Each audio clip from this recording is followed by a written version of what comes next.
Here we go. All right. So it is my pleasure this evening to introduce our speaker, Catherine Sardo Weidner. Professor Weidner earned her BA from the College of William and Mary and her doctorate in American history from Northwestern.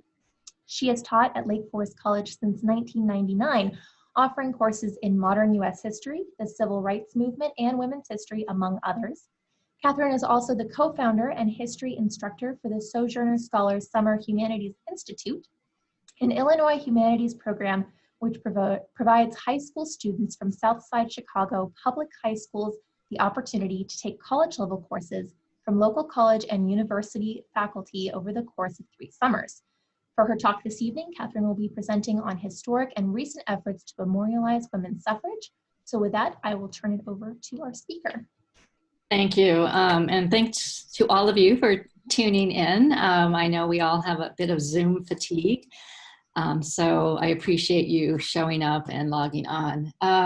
But this really is an auspicious moment to talk about the visible representation of women, given that we are in the middle of a presidential race, and there is a woman on the, as running for vice president on the Democratic ticket. And I think it's also really important to develop a critical lens as, citizens. So I hope that some of the stuff I present tonight will just cause you to rethink the way you think about sculpture, public art, and sculptures and monuments, memorials. I do also want to say that this talk grew out of an online suffrage curriculum I developed for the Evanston Women's History Project and the Suffrage 2020 Illinois website. So if you're really intrigued and want to know more about suffrage, you can always go there for more information, just a little plug. As well as, of course, it also grows out of a course I taught last fall for Lake Forest College on suffrage. But I want to start sharing my screen now, and we'll get to my information. All right, I actually need to go back to the beginning. Sorry. Okay.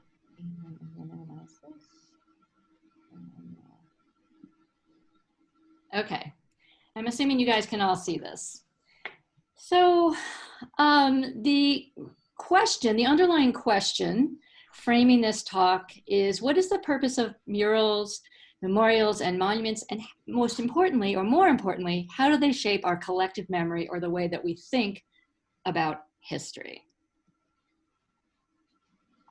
Now, the way we remember our past, whether we think about this or not, or realize this or not, is really very much influenced by 2 things. It's influenced by history you learn in high school and college and what you read, but it's also influenced by public monuments, which help to create and to reinforce our collective memory. And I don't know how much attention you pay to monuments. When I was growing up, we always got dragged to monuments and memorials. But you sort of look at them and think, oh, those are big, and you kind of walk away. But if you think a little more carefully about monuments, it's important to recognize that monuments are actually acts of power, that monument building is an act of power. And it's also a way of reinforcing a particular interpretation of the past. So the individual that gets memorialized or the event that gets memorialized, that's not an accident. Choices are made, and oftentimes individuals or events are excluded, or commemorations are rejected. So I really like the way that Jim Grossman, who's the executive director of the American Historical Association at the moment, put it. He said in 2016, that which is memorialized and that which is left to popular memory is not accidental. Choices are made about what gets built, what gets displayed, and given plaques. Memorials are public commemorations that legitimate what comes to be called heritage. So there is a clear connection between all these monuments we see dotting our parks and what we understand to be important, or who we understand to be important in American society. So I'm going to start with a warm-up exercise. And I'm going to ask all of you who are watching, can you name these famous monuments? What do they have in common? And what do they reflect about who gets memorialized in the United States? Now, I'm assuming you all understood or recognized right away that this is the Jefferson Memorial, and this is the Washington Monument, and this is the Lincoln Memorial. But when you talk about monuments, it's important to recognize three things: subject, scale, and location. Those are all three important factors in understanding the power of monuments and this connection between monuments and our heritage or our collective memory. So obviously these monuments all represent or honor white men in the public sphere, all former US presidents. But the other thing to think about is scale and location. So first we'll talk a little bit about subject. 3 white men, 3 presidents. How many monuments do you think honor women in the US? If you take a walk around any city, any major public park in the United States, you're gonna see a lot of big monuments honoring a lot of white men. The Smithsonian has done sort of a preliminary study, and they found that of the 5,700 or so public monuments honoring historical figures in the United States, only 569 recognize women. And of that 569 that honor women, only 30 of them honor Black women. So there's a gender gap in public sculpture and monuments, and there's a racial gap as well. And subject, scale, and location all come together to reinforce what we consider to be important, all come together to reinforce collective memory. So scale, look at these little people in front of the Jefferson Memorial. You all know, I'm sure, how towering and tall and dominant the Washington Monument is. And then again, at the Lincoln Memorial, if you've ever been there, you are just dwarfed by Lincoln sitting in that chair. And of course, all 3 of these monuments are in the nation's capital, they're in Washington, DC, and they're probably among the most visited monuments in the United States. So there is a consensus, at least among historians, that our collective memory is constructed.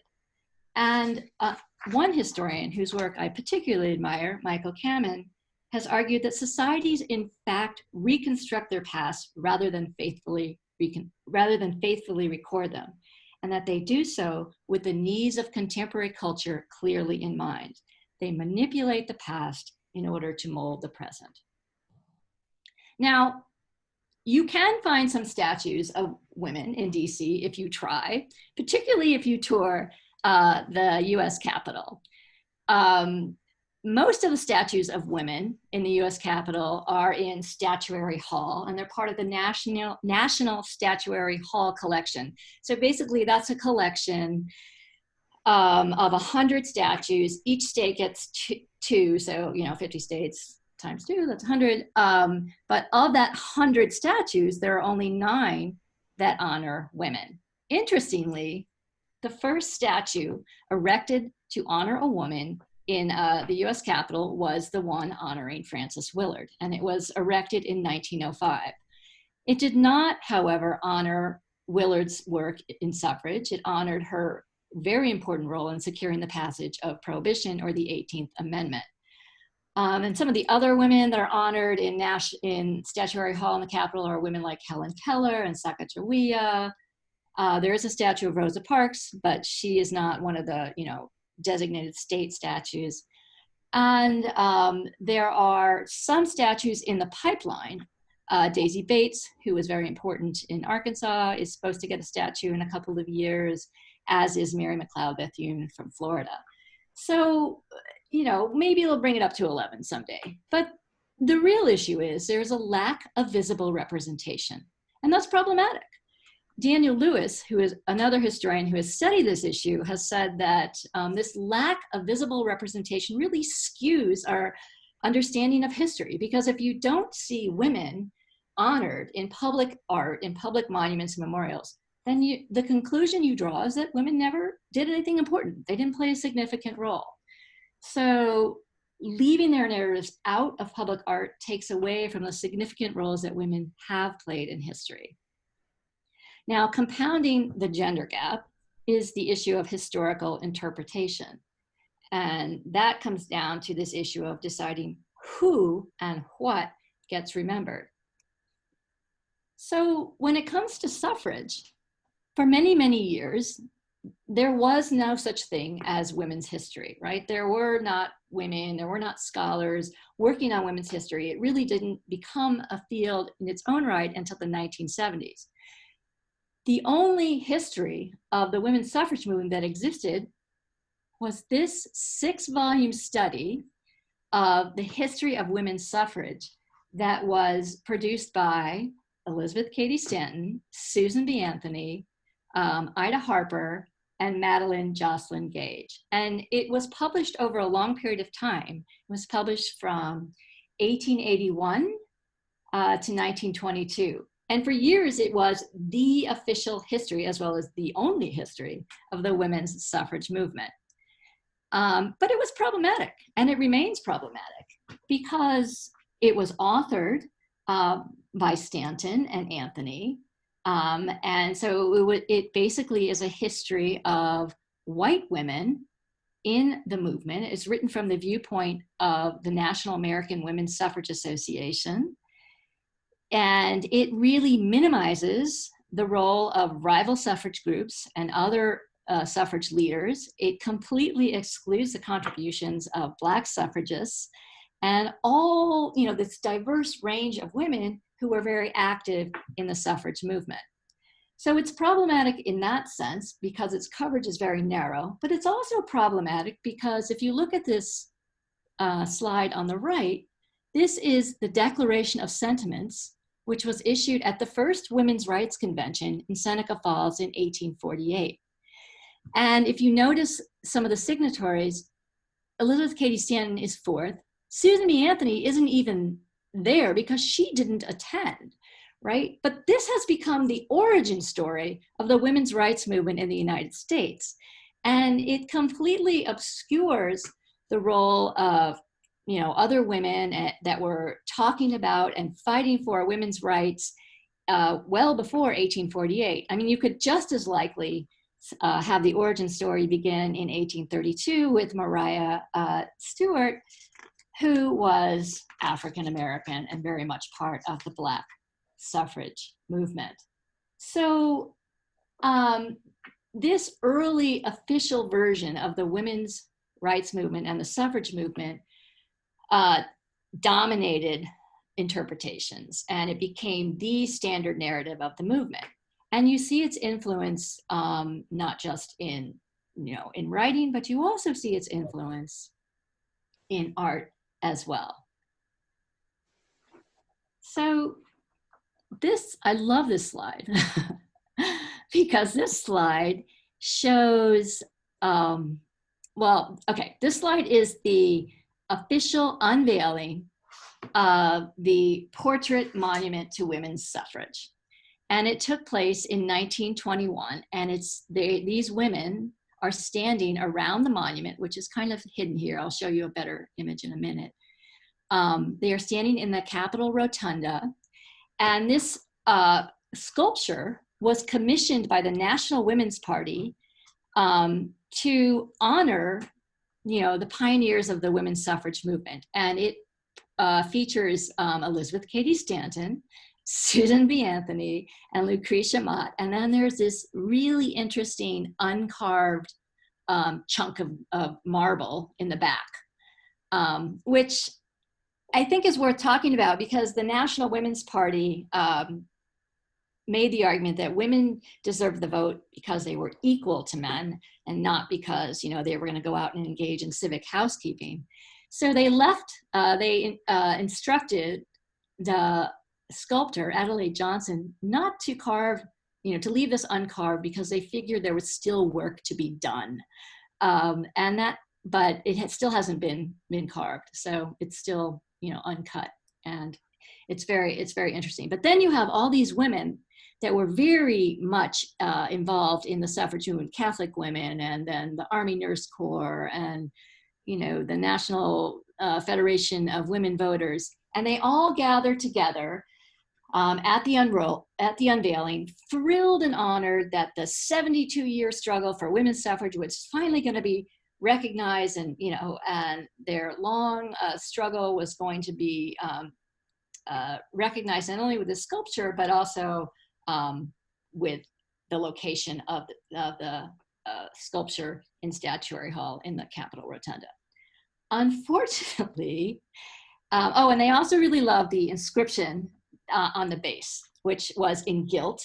It said, "Women first denied a soul, then called mindless, now arisen, declaring herself an entity to be reckoned."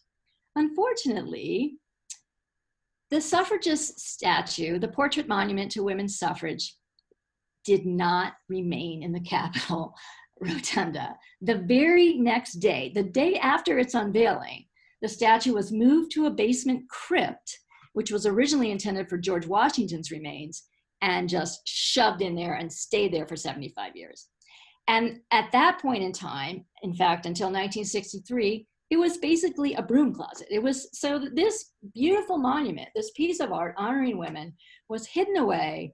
And not only was it hidden away, the inscription was scrubbed off. And for years, for decades, Congress refused to approve bills that would have brought the statue up from the basement into public view and, honored the work of the suffragists. Finally, in 1963, a bill was passed that allowed the public to view the statue, the monument, but it had to remain in the crypt, and there was no signage. So there was nothing telling visitors that managed to sort of wend their way down to the basement that these were actual female suffragists. Nobody knew who these individuals were. There was no information about the artists, so it was just this big block of marble, right? Finally, on the 75th anniversary of women's suffrage in 1995, women's groups in the United States came together, and with the bipartisan support of female members of Congress, they renewed the effort to bring this statue out of storage. Now, what's interesting is that in 1995, Newt Gingrich was Speaker of the House, but he was also chairman of the Capitol Preservation Committee, which had this $23 million budget for maintenance and acquisitions around the Capitol. But he would not give a penny to this cause. He said, "No way, I'm appropriating any money to use my funds for the portrait monument to bring it up and restore it." So women had to raise the money themselves, and they did. And on May 14th, 1997, the statue was finally moved back to the Rotunda using money raised by female donors from around the country, and it remains there today. It's in between a painting by John Trumbull and a statue of Lincoln. So it has a pretty prominent place, but it's just a crazy story, right? And again, it gets back to this issue of visible representation. Even after a monument was created, it was hidden away for all these years. The other nice example of art honoring the suffrage movement in the Capitol is the Cox mural. In the first floor of the House wing, there are these corridors known as the Cox corridors. Now, this was created much later. Alan Cox created a series of murals between 1952 and 1974, which commemorated key milestones in American history. And one of his subjects, obviously, was the women's suffrage movement. And he chose to memorialize the 1917 suffrage parade, women's suffrage parade in New York. And here you see Anna Howard Shaw in the foreground, leading the parade in her cap and gown. This is Carrie Chapman Catt, who was president of the National American Women's Suffrage Association. This is Jeanette Rankin, who was the first congresswoman elected, first female elected to Congress from Montana. And this is Joseph Rainey, who was the first African-American elected to Congress during Reconstruction from South Carolina. So it's this sort of big, inclusive message. American democracy just expands and expands and brings more and more people in. Now, I want you to, I'm going to take you back to the, whoops, no, I'm taking you the wrong direction. Hang on. I'm going the wrong direction. Yes, okay, this is where I want to be. The portrait monument. Think about these women, Stanton, Anthony, and Mott. And think about these women. What do these women have in common? So now I'm going to stop sharing and take questions. But first I want you to answer my question. What did those women have in common? And anybody, any responses? You have to turn your mics on. They were white and old. Old? Well, some of them were old, but some of them were young. But yes, they're all white. So that's a really important point, that the story of women's suffrage has largely been told until recently as a white story, as a story of white women fighting for and securing the vote. So that's a really key observation. Thank you, Laura. So that was my question for you. But do you guys have a question for me based on what I've presented thus far? At this point, you can put them in the chat box if you'd like to type them, or if you just want to unmute your microphone and ask, I think that's fine too. Yeah, or otherwise we can just keep going. No questions? All right, so I will resume screen sharing. None. Okay, so the suffrage parade. The suffrage parade there was a reason that Alan Cox memorialized the suffrage parade. The suffrage parade, or suffrage parades in general, were a key tactic in the final push for the federal suffrage amendment, beginning with the first national suffrage parade in 1913. Now, Cox obviously offers one interpretation of the suffrage parade in his mural, but Michelle Merton, in her video, offers another interpretation. So I'm going to play you a couple. This is a TED Talk that I've shown in class before, and I think is really useful for rethinking the role, the 1913 suffrage march, and rethinking the role of suffrage marches in general, and rethinking the movement. The important thing about the 1913 suffrage march, however, was that it was the first national suffrage parade, and it was held the day before Woodrow Wilson was inaugurated. And women really wanted to put pressure on the Wilson administration to come out publicly in favor of women's suffrage. So Alice Paul had this great idea to launch this parade. So let's watch this clip real quick. Dove Advanced Care's new formula, enriched with 1/4 moisturizers with natural oil, leaves underarms feeling healthy and protected, and you more confident and carefree. Effective protection, clean to skin.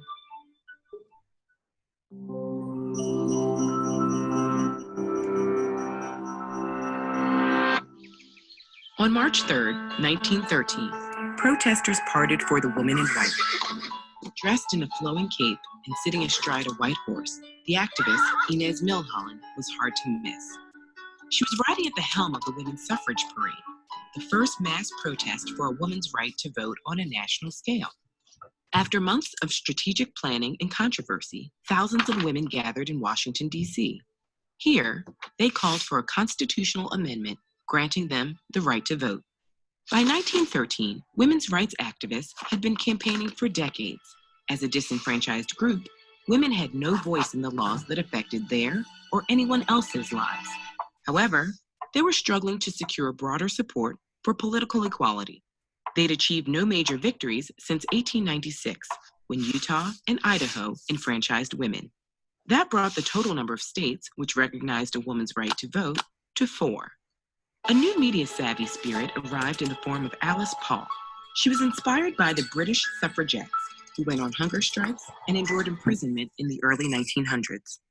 Rather than conduct costly campaigns on a state-by-state basis, Paul sought the long-lasting impact of a constitutional amendment which would protect women's voting rights nationwide. As a member of the National American Women's Suffrage Association, Paul proposed a massive pageant to whip up support and rejuvenate the movement. Washington authorities initially rejected her plan and then tried to relegate the march to side streets. But Paul got those decisions overturned and confirmed a parade for the day before the presidential inauguration of Woodrow Wilson. This would maximize media coverage and grab the attention of the crowds who would be in town.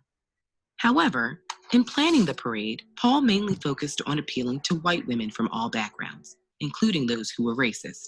She actively discouraged African American activists and organizations from participating and stated that those who did so should march in the back. But Black women would not be made invisible in a national movement they helped shape. On the day of the march, Ida B. Wells Barnett, a groundbreaking investigative journalist and anti-lynching advocate, refused to move to the back and proudly marched under the Illinois banner. The co-founder of the NAACP, Mary Church Terrell, joined the parade with 22 founders of the Delta Sigma Theta sorority, an organization created by female students from Howard University.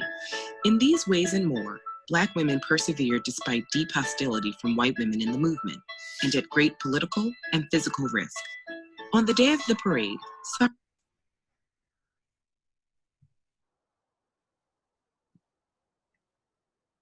Okay, so what's interesting about the Merton TED Talk is that it captures the efforts of scholars today to write Black suffragists back into the suffrage story and the story of women's suffrage in the United States. And there's been just a lot of really good scholarship recently. Martha Jones, who's at Hopkins, just released her book, Vanguard. There have been a whole host of articles. And there is really an effort to understand and deal with the issue of erasure, the erasure of, of Black women and other Native American women, Asian American women from the suffrage story. So what's interesting is that as the centennial of the ratification of the 19th Amendment approached, as we headed toward 2020, there was a renewed effort to memorialize the battle for female suffrage and to rethink how that, what that representation would look like, but also, at the same time to address the gender gap in public sculpture. And it played out in a really interesting way in New York City and the battle over the suffrage monument in Central Park. So in 2014, a group of women, largely white feminists of a certain vintage, came together to start a fund to build a statue in Central Park to honor women's suffrage. And they called their organization the Monumental Women's Statue Fund, which was a pretty catchy title. And this was an all-volunteer, not-for-profit organization, and with a stated goal of breaking the bronze ceiling, right? We want to get more women, more memorials and monuments honoring women out in the public sphere, out in public parks. And it was also their goal to create the first statue honoring a real woman in the history of Central Park. Before this statue was unveiled, which happened about a month ago in August of 2020, there were 3 statues honoring women in Central Park. One which depicted Alice in Wonderland, one which depicted Mother Goose, so these aren't even real women, and then one which depicted Juliet of Romeo and Juliet fame. So they were really interested. The Monumental Women's Statue Fund were very interested in having a statue that honored women's suffrage and actual women. Now, at first, people were all over it and they thought it was groundbreaking and innovative and a great goal. But it turned out to be highly controversial. And this is the first design, the first iteration of the suffrage monument in Central Park, which shows Elizabeth Cady Stanton and Susan B. Anthony, of course. And then there's this scroll which unfolds down to the ballot box, right? And on the scroll were the names of 22 women, some of them African American, Sojourner Truth, Ida B. Wells, and I think Mary Church Terrell were on that scroll. But it immediately generated this intense critical response. Gloria Steinem, for one, was not delighted by the first design. She said, "It is not only that it is not enough, it is that it looks as if Anthony and Stanton are standing on the names of these other women." And she went on to say that the design really just showcased the marginalization of Black women in the suffrage movement. And more literally, the inclusion of the scroll and the way that, Anthony's writing on it suggests that they are writing the history of suffrage, which was problematic given that they, in fact, did write the history of women's suffrage and did have ownership of this narrative. So this design got thrown out, and Meredith Bergmann, who was the sculptor, went back to the drawing board. And this is the second design, which also generated a huge amount of criticism. So mercifully, the scroll was gone, but then there was no mention or no recognition of all the other women, the diverse women who were very much part of the suffrage movement. And so this design, the second design, generated this widely circulated op-ed piece or opinion piece in the New York Times by Brent Staples, which was titled "A Whitewash Monument to Women's Suffrage," in which he said that the second version would repeat that insult to feature these two women alone in Central Park's first suffrage monument, and to do so, to use this design would make the city seem willfully blind to the work of Black women who served at the vanguard of the fight for universal rights. So poor Meredith Bergmann, the sculptor, was sent back to the drawing board to come up with a third design. And I just want to pause and give her a shout out, because Meredith Bergmann was chosen, A, because she was a woman, but B, because she had this distinguished body of work. And she had a large body of public sculptures honoring, historic figures. And this is but one of many examples. This is the Boston Women's Memorial Statue that was installed in the Back Bay of Boston in 2003. And it features Phyllis Wheatley, who was an African-American poet, and Abigail Adams and Lucy Stone. But it's really interesting. I just want you to take a moment and look at that and tell me what you, or just in your mind, think about what you notice about these. What's different about this monument, these figures?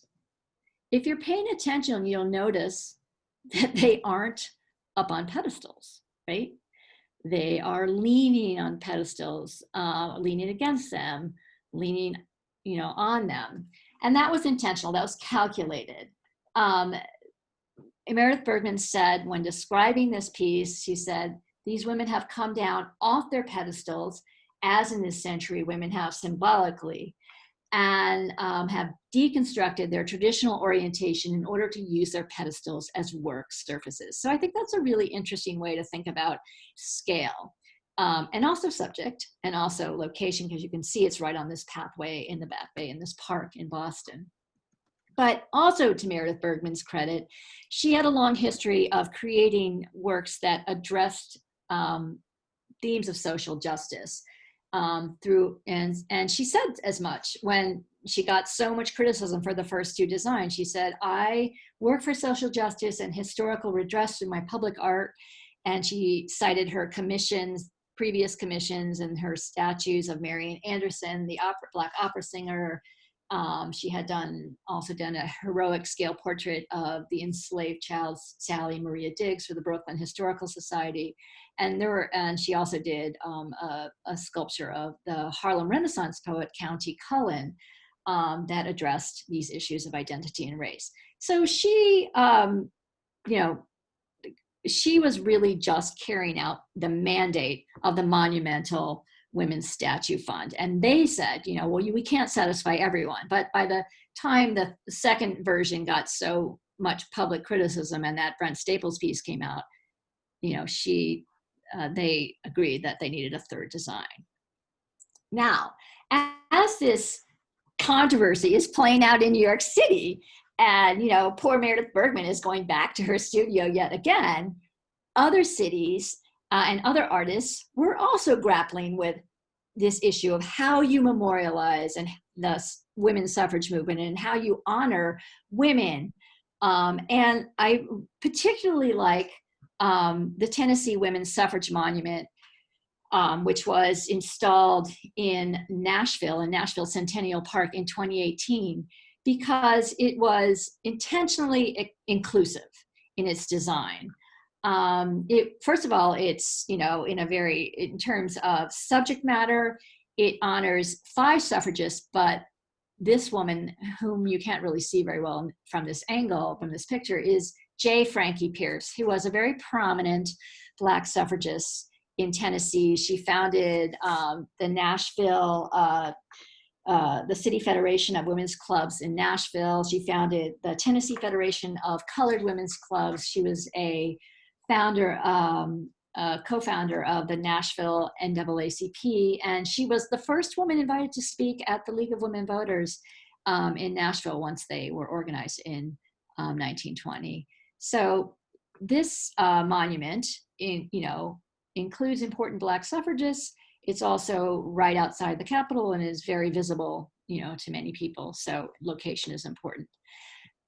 Suffragists Leading the Way is a project by a French artist. Suffragists 2020 Women Leading the Way project is a painting, actually, by a French artist by the name of Muriel Miller. And I'm going to take us to this painting and the project, I hope. Yes, excellent. Okay, so she came up with her idea for her painting and her project after she recognized that so many women had basically been erased from the historical record, that there was this long roster of women who'd made important contributions to the world, but they were largely omitted from the public mind because they aren't recognized, in public art. So she created this painting, which is very cool because it's interactive and it features actually both American and European suffragists. But here you have Frances Harper, and here you have Sojourner Truth, and get rid of this. And here you have Ida B. Wells, and here you have Mary Church Terrell. Of course, you do have Elizabeth Cady Stanton and Susan B. Anthony in the front, but there are all of these other suffragists, both American and European, who played important roles. And it wasn't just a painting that she created. She also created this participatory art project as part of it, which I hope will pop up. Yep. And students could create and upload videos of their own families' suffrage stories, or the connection of voting to their lives, the importance of voting. So who was the first one in your family to vote? The first one in my family to vote was my grandmother, who was born in 1908. And then these sketches of suffragists. So a very interesting piece that she created, in 2 different ways to think about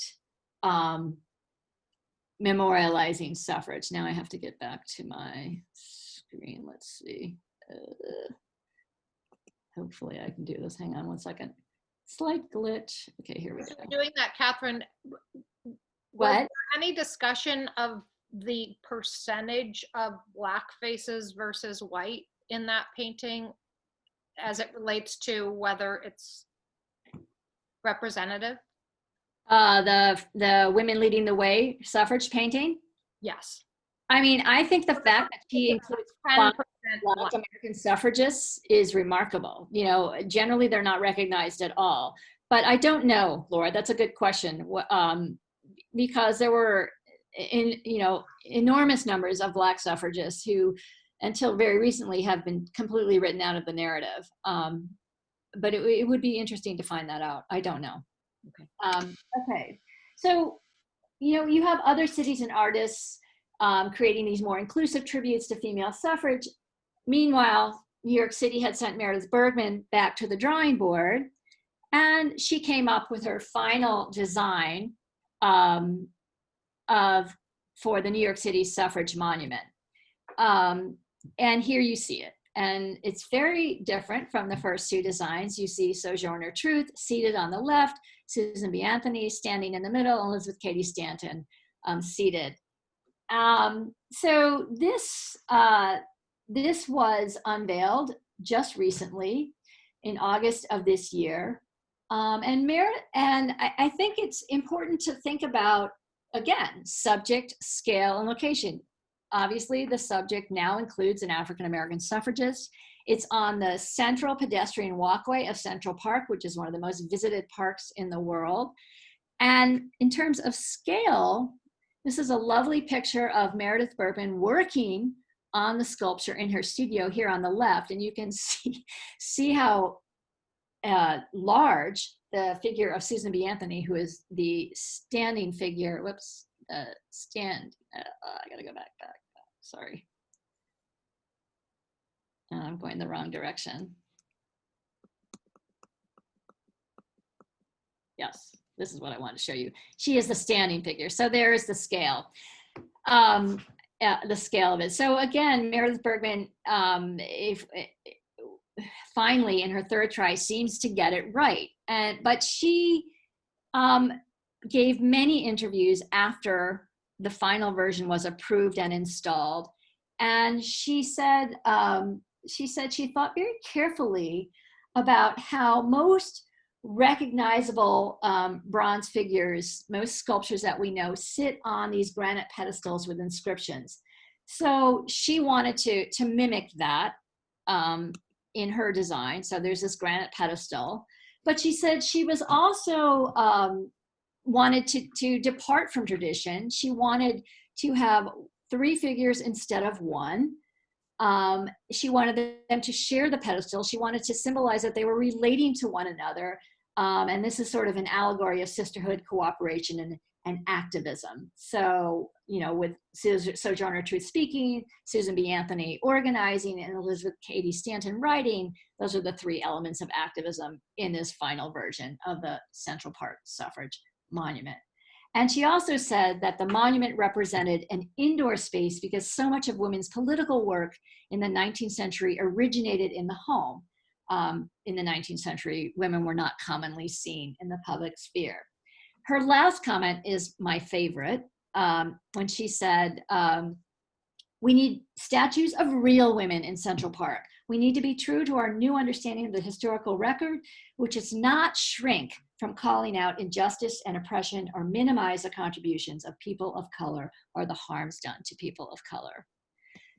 So locally, there's been a campaign to recognize Ida B. Wells as an important leader in the suffrage movement. And this has been led by Michelle Duster, who is the great granddaughter of Ida B. Wells. And she lives in Chicago, teaches at Columbia College. And for those of you who don't know this, Ida B. Wells founded the first Black suffrage club in the country, the Alpha Suffrage Club, in 1912. Illinois women got the right to vote in presidential elections and some municipal elections in 1913. So she was very active in organizing Black women in the North as soon as they got the right to vote.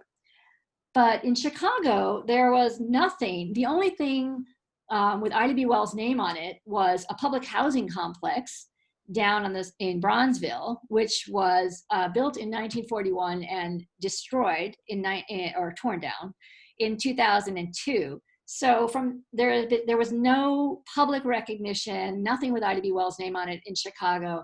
And Michelle Duster spearheaded 2 efforts. One was to get a sculpture, this is still ongoing, erected honoring Ida B. Wells, and the other was to get a street named after her.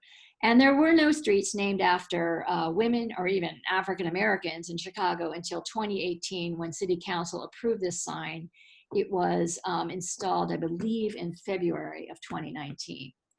As far as the sculpture is concerned, there is a sculptor, a local sculptor, Richard Hunt, who has been hired. Fundraising is still ongoing, and the only decision that's really been made, other than the sculptor and the is the site. So this is the proposed site. It is at the heart of the Oakwood Shores community on the former site of the Ida B. Wells Public Housing Development down in Bronzeville, just south of 37th Street. So again, that raises the question of, subject, great, Ida B. Wells deserves a sculpture. Scale, it's theoretically going to be 20 feet tall, so it should be large. But location, I mean, how many people will really see this and understand her impact? But nonetheless, there is this effort to create this sculpture. And whether or not that will shift collective memory, if it's ever built, remains to be seen. Now, there are only about 6 or 7 monuments to women's suffrage throughout the entire United States. So women have had to get creative in the absence of monuments. Susan B. Anthony, as you know, was a very prominent suffrage leader. But when she cast her ballot in the 1872 presidential election, that was an illegal act. So for that, she was arrested, thrown into handcuffs, thrown into jail, and then tried, right? She did not get a nice little I voted sticker. So, and she didn't live to see women get the vote, right? She wasn't around. So women in the last 4 or 5 years have done their best to repay her sacrifice. And what they do is make pilgrimages to her grave site, and they affix these stickers, these I voted stickers, to her grave. And in 2016, when Hillary Clinton was on the ticket, they had to actually extend the hours at the cemetery in Rochester, New York, because so many people wanted to, pay their tribute to Susan B. Anthony. This also happens in other cities and for other suffrage movements. Ida B. Wells, who is buried locally in Oakwood Cemetery in Chicago, gets her fair share of visitors too. But Susan B. Anthony sort of leads the pack as far as getting, paying tribute by affixing your I voted sticker to her headstone. The other cool thing that happens in the absence of monuments are these League of Women Voters cemetery tours. These tours happen all across the country. They happen in Louisville, Kentucky, and Battle Creek, Michigan, and Woodlawn, New York, and Mount Hope, New York, and Fraser, Kentucky, and Northampton, Mass, and Raleigh, North Carolina. And the point of these League of Women Voters cemetery tours is to honor sort of the unsung heroines of the suffrage movement, women who aren't as well known as Stanton or Anthony or Lucretia Mott. In some cases, they find the unmarked graves of Black suffragists and talk about them. In Erie, Pennsylvania, they have a really cool tour which includes 17 suffragists, one of whom is a male. So there were the men, they were outliers, but there were men, obviously, that actively worked for the suffrage cause. And, 3 women of color, including Jessie Pope, who co-founded the Erie chapter of the NAACP. So these League of Women Voters cemetery tours happen, in conjunction with, have been happening regularly in conjunction with the celebration of the centennial of the amendment and then the ratification of the amendments over the last couple of years. The other thing that happens this year, that unfortunately it's been virtual, are these whistle stop tours, these train tours to commemorate and celebrate women suffragists. In St. Louis, they have a group called the Badass Babes that lead tours. I would like to do that someday, but I haven't made it down there. So back to the main point, why representation matters. Representation, recently there have been, or over the last decade, I guess I would say, there have been more organized efforts to address this lack of visible representation of women. And I'm going to talk about 2 organizations. One is EVE, or Equal Visibility Everywhere, and the other is Monument Lab.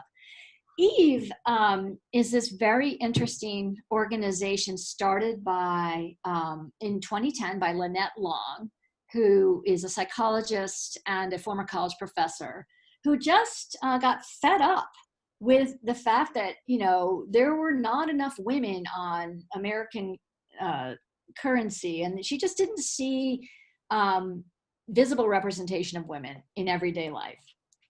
And for her, it's a broad mission. It's not just about statues.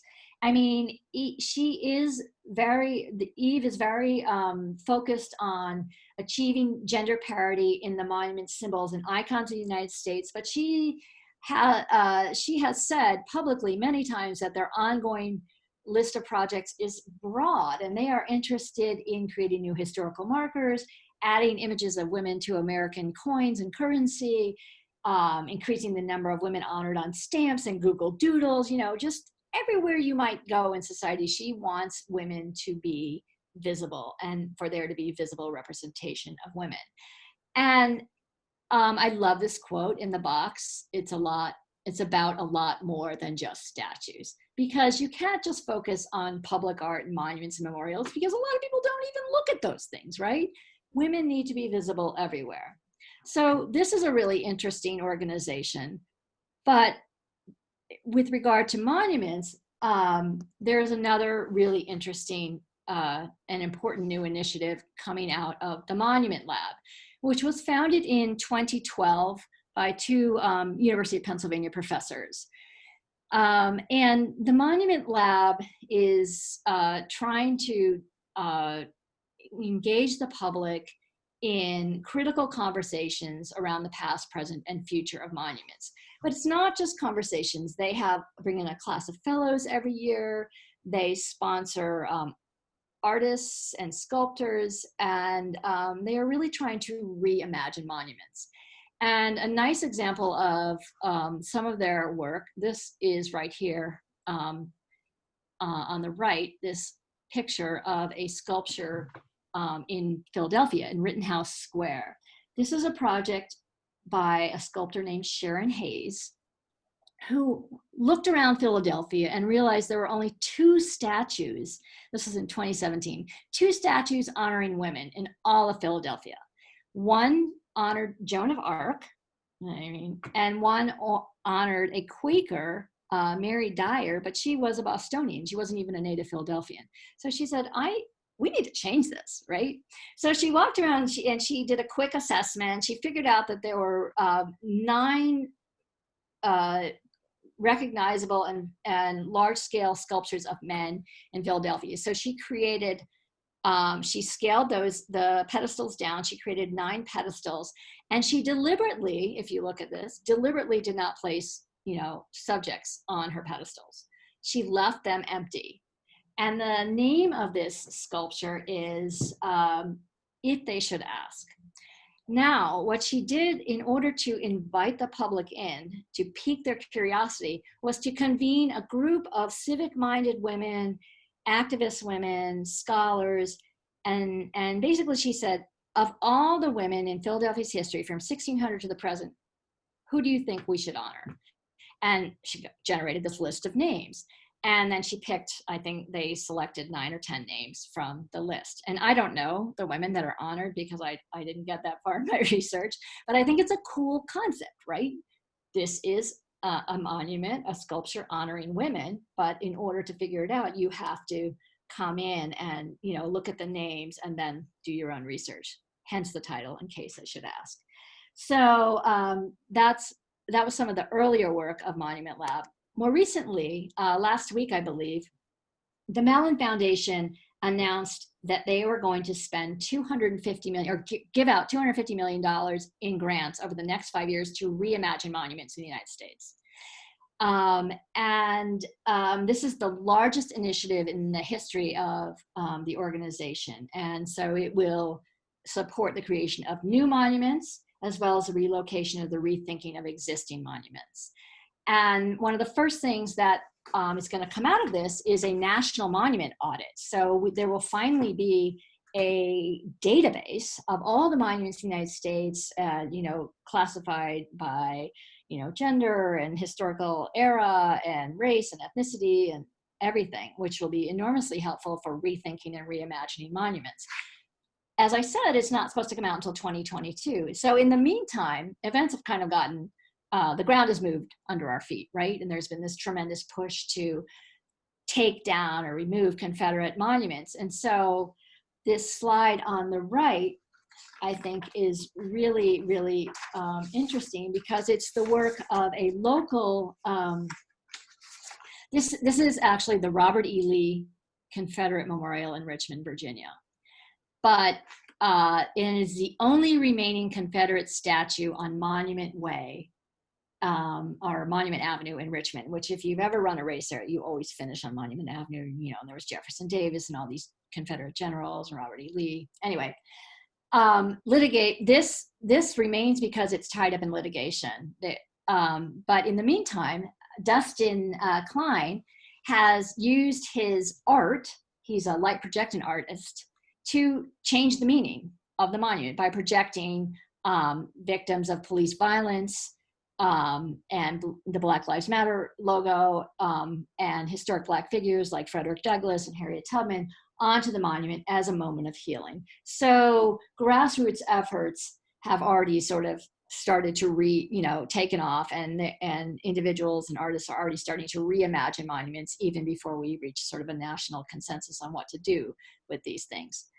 The last 2 points I want to make quickly are that I think the future is bright. This is an article that was actually in the New York Times yesterday, and it's about how public monuments and the artists who create them are beginning to represent women and their achievements. And it quotes Eleanor Jordan, who was African-American and a former state legislator. And she addresses this issue of visible representation and the fact that when she was growing up, she only saw white men represented on busts and statues. So I'm optimistic that the message that little girls used to see, that you have no place here, that no one of your gender or race has done anything significant, I'm optimistic that that message will be different in the future and it will change. And my final challenge to you is, how would you design a suffrage monument? Who should be remembered, and how? How would you tell the story of the American women's suffrage movement? And I'm giving you 3 quick examples. This is Klaus Oldenburg, who designs imaginary unmemorials or anti-memorials. So he redesigned the Washington Monument as a pair of scissors. This is Gunten Denmig, who's a German artist who initiated the Stepping Stone Project, these little tiny brass squares that commemorate the victims of the Nazi Holocaust at their last known place of residence or work. And they're all over Germany and Austria and Belgium and the Czech Republic. So he has completely upended this notion of scale and location and subject. I mean, everyone, all the victims are memorialized, and you can't miss them. I remember they're all over Berlin. Or you can just decide who belongs in this 4th unfinished block of marble in the women's portrait, the portrait monument to women's suffrage.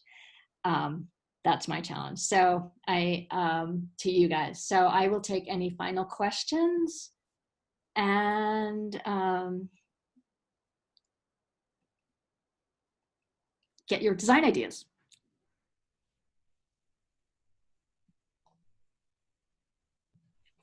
How would you guys design your suffrage monument? Whom would you honor? Where would you put it? How big would it be? What would the scale be?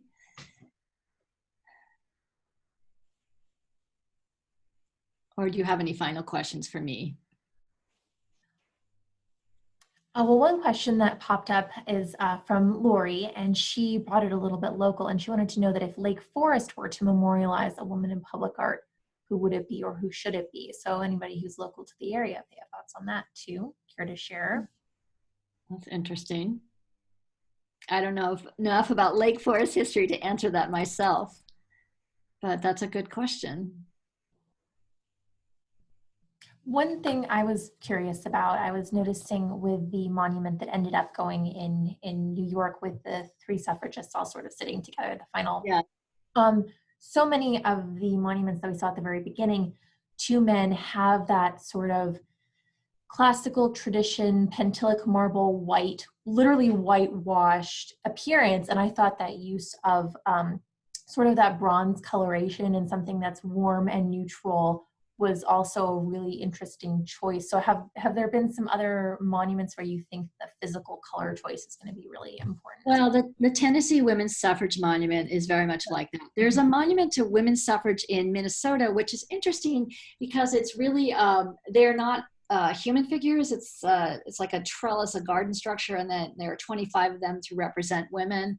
But that's also much more warm and inviting, and it's kind of botanical, I would say. It's interesting that modern, I mean, like if you think about the Martin Luther King, the monument to Martin Luther King that was so controversial in Washington, D.C., that was very traditional and cast out of marble and towering and white.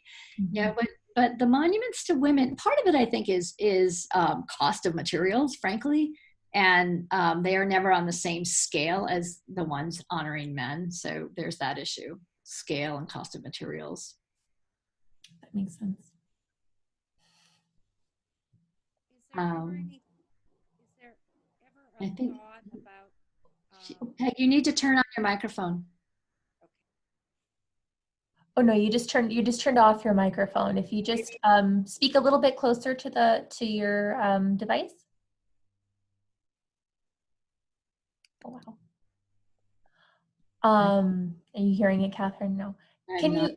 Can you try typing it into the chat box and I'll read it? Okay. All right, we'll see if we can get that to. The other point I was thinking about making that I didn't make was that the portrait monument to women's suffrage, the one that was installed, or they tried to install in 1921, that had the unfinished piece. So that was funded largely by Ava Belmont, who was active in the National Women's Party. And I would be curious, I mean, it was deliberately left unfinished, in part, I think, because the National Women's Party was pushing for the Equal Rights Amendment. And they always said that the vote alone wasn't enough, that women needed equality. So they had a very different agenda, and their argument for the vote was always based on equality. So I suspect that if there were any members of the National Women's Party around today, that they would want, you know, someone active in, you know, very active in feminism, who was very, you know, much part of the push for equality and women, you know, pay equality and all of those things. You mentioned a lot of scholars that you find are really starting to engage with this subject. Do you find that they're coming out of women's studies, out of history, out of art history, looking at monumentalization, or is it kind of an interdisciplinary conversation? It's largely, most of them are historians. They are coming out of both women's history and African American history. Martha Jones is both a historian and a lawyer, and she is African American herself, and was very researching her own family history, and recognized that she didn't see herself or her relatives in the history of the voting right, you know, the women's suffrage movement. And her book that just came out is really a necessary corrective to sort of the traditional narrative. Mm. But most of them are historians. There are some, I mean, the Monument Lab is very interdisciplinary because it is a public art and a history studio. And so it is really looking to sort of pull those two disciplines together in terms of reimagining monuments and jumpstarting this national conversation about the future of monuments, which was really, you know, linked to this whole controversy over Confederate statues and Confederate monuments and what we should do about them. Right. So that's really where that came from. Okay.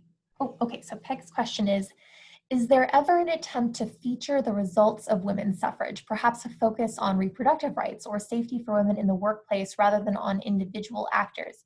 Suffrage speaks to results, and do any sculptures focus on results rather than individuals? That's a great question. And my answer to that would be that suffrage, the women's suffrage movement really left a lot of unfinished business. So when you think about women's suffrage, most people assume, oh, women all got the vote in 1920. But, you know, white women basically got the vote in 1920, right? African-American women, unless they happened to live in the North, which only 5% of them did, didn't get the vote until 1965. Asian American women got the vote in 1952. Native American women got the vote in 1924. So the idea that women got the vote in 1920 is, you know, an absolute fallacy, number one. So unfinished business in terms of all women voting, but also unfinished business because when women, you know, women had to convince men to vote for the 19th Amendment, right? And they sold their argument based on the civic housekeeping argument. Give us the vote and we'll go out and deal with issues relevant to the home. We will worry about parks and playgrounds and the purity of the milk supply and whether garbage gets picked up. They never made the argument that women deserve the vote because we are equal to men. Well, the National Women's Party did, but you know, they were shouted out and their strategy didn't prevail. And that is why the National Women's Party introduced the Equal Rights Amendment in 1923, because there was this unfinished business. So there isn't a lot of, first of all, there's not a real understanding of, you know, the complexity of suffrage and what did and didn't get accomplished. And I would say there's still a lot of unfinished work. So sculpture and public art and monuments and memorials have not caught up to that. They haven't.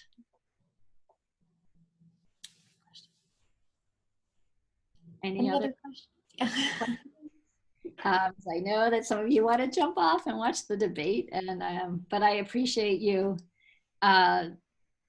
logging in and learning a little bit about suffrage and monuments and how we honor women. Thank you.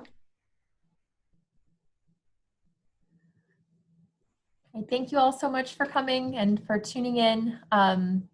Yeah, before you jump off for the debate, just again, our quick plug, we do these programs for free and we love to be able to, but small donations help us be able to do them for free. So if you're so inclined, you can go to our website and help us out with that. But just thank you guys so much for tuning in, and have a wonderful evening. And thank you again, Catherine, so much. Oh yeah, I was happy to do it. It was great. Good night.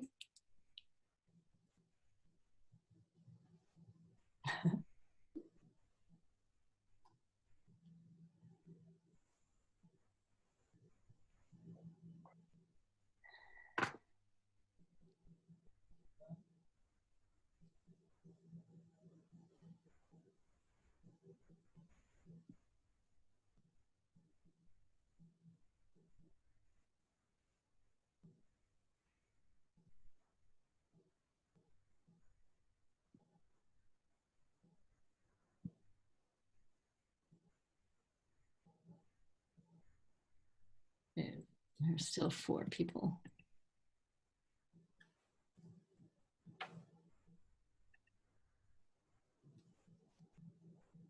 Okay. Okay, we'll go ahead and. Yeah. All right. All right. Thanks again. It worked all right. I mean, there probably could have been more questions, but yeah. I think it was really interesting. I found it fascinating. So thank you again so much. Oh, yeah. No, I was happy to do it. All right. Good night. Take care. Bye.